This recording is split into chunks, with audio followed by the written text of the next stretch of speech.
Hey guys, it's Alex, and today I'm here with a book review for Smoke Gets in Your Eyes by Caitlin Doughty. This is a nonfiction book about Caitlin Doughty's experiences working in a crematorium.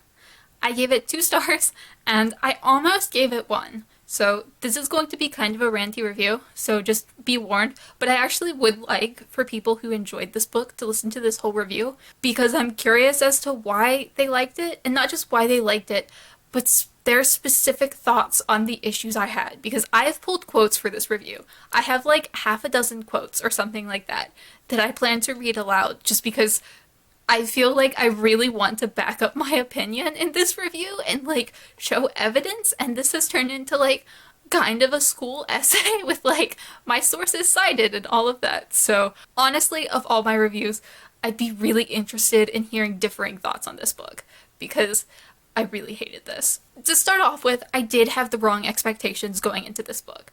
I expected this to be stories and anecdotes from her working in a crematorium, and it's not so much. Like, it is. It's about her experiences working there, but it's less focused on the anecdotes and more focused on death practices and what she thinks of current death practices and how she thinks those ought to change. Basically, the issues that she has with the way our current society treats death. And that was honestly kind of the reason I gave this 2 stars, was that I did appreciate her thoughts and her insights, and some of the things I actually agreed on. Like, I agreed with her on a fair number of points. Like, she talked about how embalming doesn't really have much of a purpose, and that she doesn't really agree with embalming being done. And she also discussed how she wants a green funeral and how she thinks that should be more encouraged, and that people should actually know the laws surrounding death, and it should be more acceptable for people to have death practices that go against the norm, that people should be encouraged to do what feels right for them and not necessarily immediately giving a body to a crematorium or a funeral parlor to be embalmed or anything like that. It should be more encouraged, and that people should know the laws about death. And she talked specifically about how sometimes cops say, oh, like, legally you have to get this dead body out of your house within a certain amount of time, when that's not actually true, and that a lot of people believe that. And I appreciated her saying those things because I do actually agree with them. And it was weird how much I hated this book and hated her, despite actually agreeing with a lot of her overall points. But to get into what I really didn't like, what I didn't like was her as a person, honestly. And I don't mean that I just didn't mesh with her personality. I mean, she came off incredibly judgmental and condescending. And I say this as someone who mostly agreed with her. I'm not an easily offended person, I don't think. I like gallows humor. I like dark humor. Like, that is where my humor is. But nothing she said in this book was funny. A lot of it was not making fun of death and laughing about death and death practices and making light of those things. It felt like it was mocking the people who died and their families. And that was kind of where I was like, this isn't funny. This just makes you look like an asshole. And that was how I felt about this whole book. Like, I have direct quotes that I will be reading as I get to specific points that I want to discuss. But overall, that was how I felt. Like, I expected this to be kind of funny, and I kind of expected the humor to go over my head because I don't tend to like humor. But usually, even if I don't like the humor in the book, I'm just like, oh, that's not funny. It doesn't actually bother me. It doesn't actually make me dislike the person less. I just don't find it funny.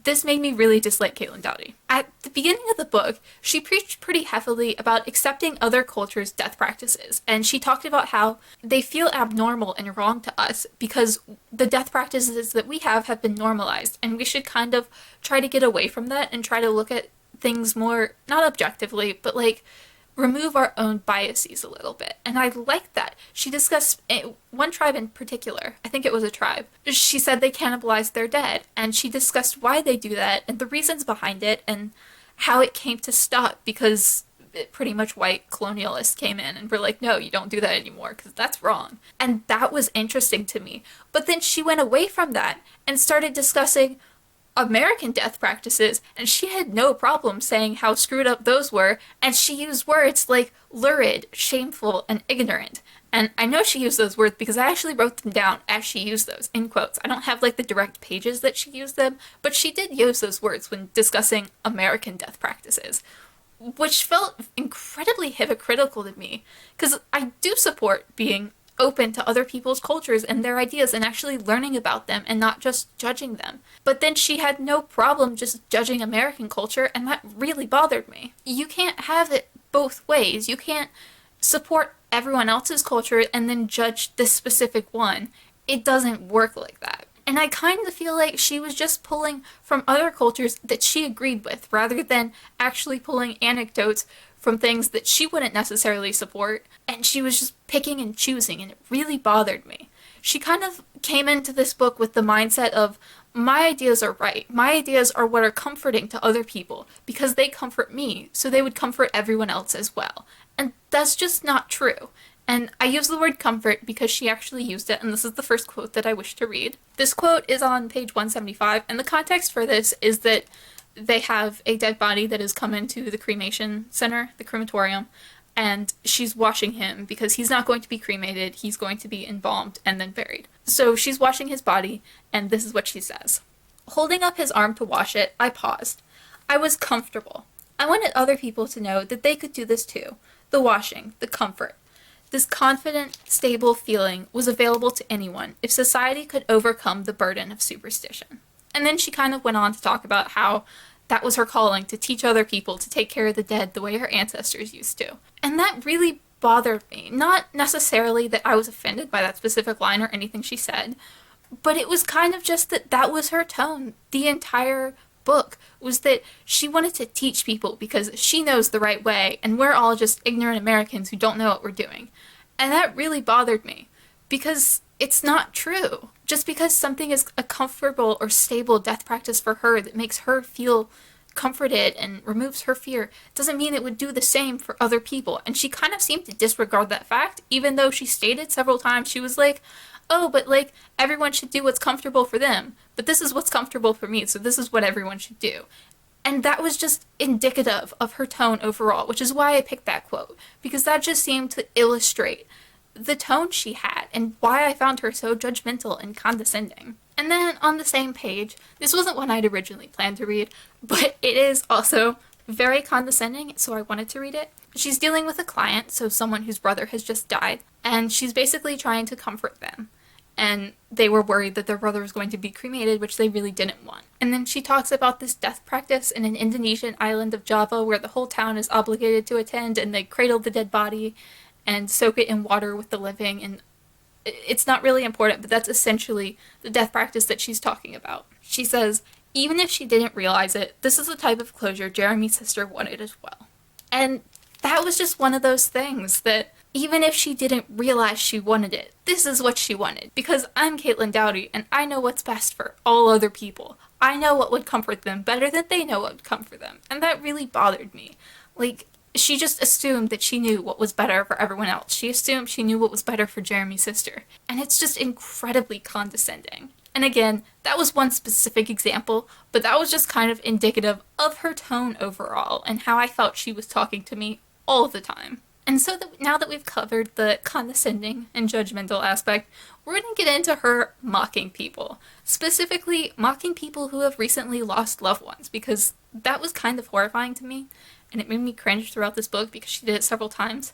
And I have passages to read for that as well. In the first one, she was literally making fun of dead children's names. This is on page 92 in my edition, and the context is that she's discussing cremating babies, infants, children who have died pretty much at birth or shortly after birth. She says, we logged their names, if they even had names.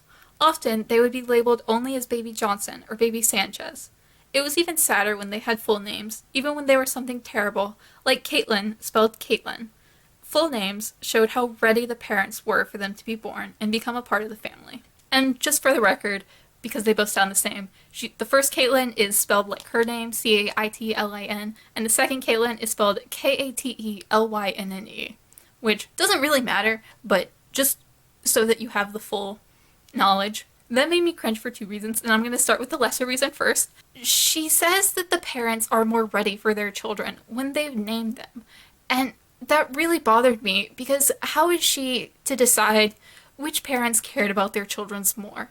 Some parents might not name their dead children because they died shortly after birth and that's too painful for them. Let parents grieve however they want for their children who have just died. I don't think she intended to say that. I don't think she intended to mean it that way, but she did say it, and that really bothered me. And then, like, the main reason, obviously, she was mocking dead children's names. Like, why? Why was that necessary? Why did she have to insert that at all? That's not funny. That's just uncomfortable and kind of a crappy thing to do.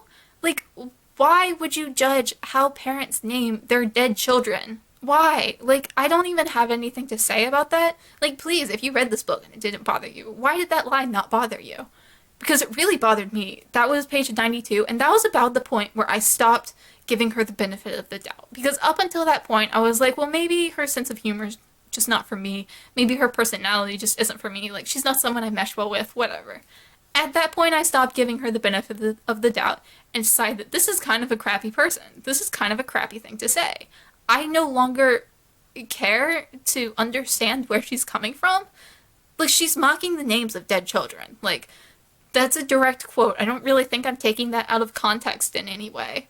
Yeah, I don't have anything more to say on that. I feel like the quote says everything. And then she goes on to kind of judge people for using the services that the crematory offers, which is they offer an online service. So you can book a cremation for your loved one online with your credit card without having to interact with anyone at the crematorium. And she starts judging people for that and, like, complaining and asking what kind of person would do that for their loved one, which was very judgmental. But then she goes in talking about the mother of a 9-year-old who has died. I'm not going to read the whole passage because it's like 2 paragraphs long, and that was kind of too long for me to read. But essentially, this girl's mother tried to use that service, and it turned out she was using the wrong credit card. She was using her Sears retail card instead of a normal credit card, so it wouldn't work, and Caitlin had to call her on the phone. And on page 104, she says, "Perhaps Ashley's family members were death visionaries of the future, not the thoughtless people I made them out to be. The idea that a 9-year-old girl can magically transform into a neat, tidy box of remains is ignorant and shameful for our culture." That hits on 2 issues. The first is, those are 2 of the words that I used earlier, and I didn't actually realize they came from that quote because I wrote them down at a separate time. But first, she's mocking the mother of this girl, Ashley's mother, 9-year-old, who died. She doesn't say how, it doesn't really matter, who uses the services and accidentally pays with the wrong credit card, probably because she's grieving and not thinking properly and just grabbed the credit card and doesn't understand why it didn't work, and she's just thinking about her dead daughter. And Caitlin Doughty thinks she's a thoughtless person. She used the word thoughtless. Like, why? Literally, why? Why would you think this woman is thoughtless? Because she's not thinking clearly after her daughter has just died. And then she goes on to say it's ignorant and shameful for them to think that this 9-year-old girl is transformed neatly into a nice tidy little box of remains, which I don't really think those parents believe that at all. I've had people close to me die, and just because I don't want to see the cremation happen doesn't mean I don't know how it happens. I don't think anything about that situation would be neat and tidy for Ashley's parents, and I don't really understand why Caitlin Doughty thinks it is. Like, where do you get off calling the family of a dead 9-year-old girl thoughtless, or talking about the way that they experience her death as shameless and ignorant? Like, where do you get off saying things like that? Why do you think that saying things like that is okay? And again, if you weren't bothered by that line, please explain down below, because I was incredibly bothered by that. That just made me angry at her for saying these awful things. Like, they felt awful to me. Maybe other people weren't bothered because this book has so many 4 and 5-star reviews, but she talks so much about other people's cultures and how we should respect them and support them. And then she says things like this about a family who's just lost a little girl. Like, why? Why is that an okay thing for her to say? Like, why does she think this at all, honestly? I've decided not to read the next passage because it's just too long and there's no way I could kind of condense it into like 1 or 2 short lines. So instead I'm going to summarize. It's on page 112 in my edition, in case you would like to read it for yourself. But she compares a funeral and death practices to buying a used car, and she says, if I got ripped off buying a used car, not doing my research, that would be my fault. So it's the same for death practices. If you get ripped off for a funeral or a cremation, that's your own fault and you should have done more research. I don't understand the comparison between the 2. First of all, they're completely different situations. You have more time with a used car. You can shop around, you can do these different things. With a funeral or any kind of death practices that you're paying for, you're kind of on a time crunch. kind of unexpected a lot of the time. I kind of agree that yes, to an extent, the information should be more readily available. Like, I actually really agree with that because I don't want people to get ripped off by the death industry. I want them to actually know what they're getting into. But I disagree with her because I don't think it's the customer's fault. You're putting the blame on someone who has just lost a loved one, someone who is in the process of grieving, who's not thinking clearly. This isn't just a used car. This isn't something that has no emotional value to them. They're going through a hard time. They're not thinking clearly. They've just lost a loved one, and they're trying to do what's best for that loved one, what that loved one wants, which they don't always necessarily know. They're trying to guess, and it made me very uncomfortable that she just compared it to a used car like it was the same thing, which I kind of understand to an extent because she is on the business end of it.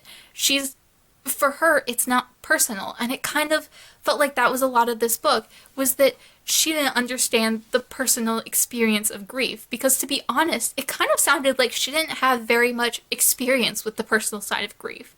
She talks about how her grandmother died when she was in her 20s, but that was kind of it. Everything else she talks about is the business side, and it kind of seems like she doesn't understand what it's like to grieve for someone.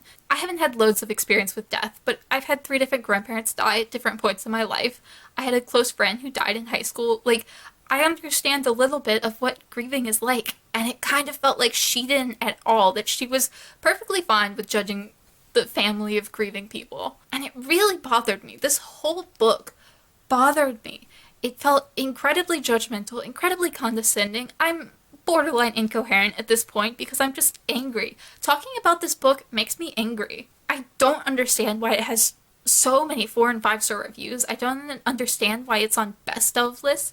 I don't think it was good. I thought it was awful. I thought Caitlin Doughty was a pretty awful person.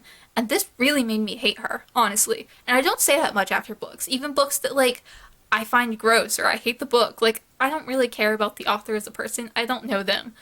But this felt like it was her personality, and her personality was just that she was a crappy person. And that was how I left this book. I was honestly kind of interested in her YouTube channel because I think learning more about death practices is important. But I think if she wants to teach people about death practices and what it's like in our culture, then stop calling people ignorant and shameful, and stop judging grieving families, and stop being a crappy person. I wouldn't listen to anything she said after this. I don't plan on watching her YouTube channel. I don't plan on supporting her in any way.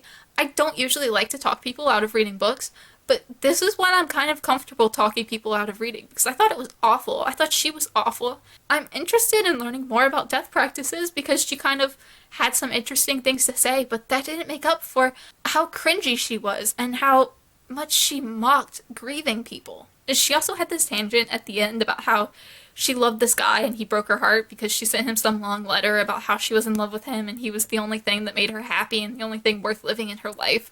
And he was like, no, pass. We can't see each other anymore, which made sense to me. She kind of made it seem like the guy was in the wrong, but they were friends, and she just sent him this weird, really obsessive letter out of the blue. And I was like, that would make me uncomfortable too, and I'd probably say the same thing the guy did. If one of my close friends just sent me some letter like, hey, I love you, and you're the only thing that makes my life worth living. I'm in love with you. Like, that's weird. And she went off on this other thing about Disney and, like, how girls are promised true love and how the girl is always supposed to get true love in the end, and that's a lie. And I was like, what? Like, we had very different expectations growing up, I think.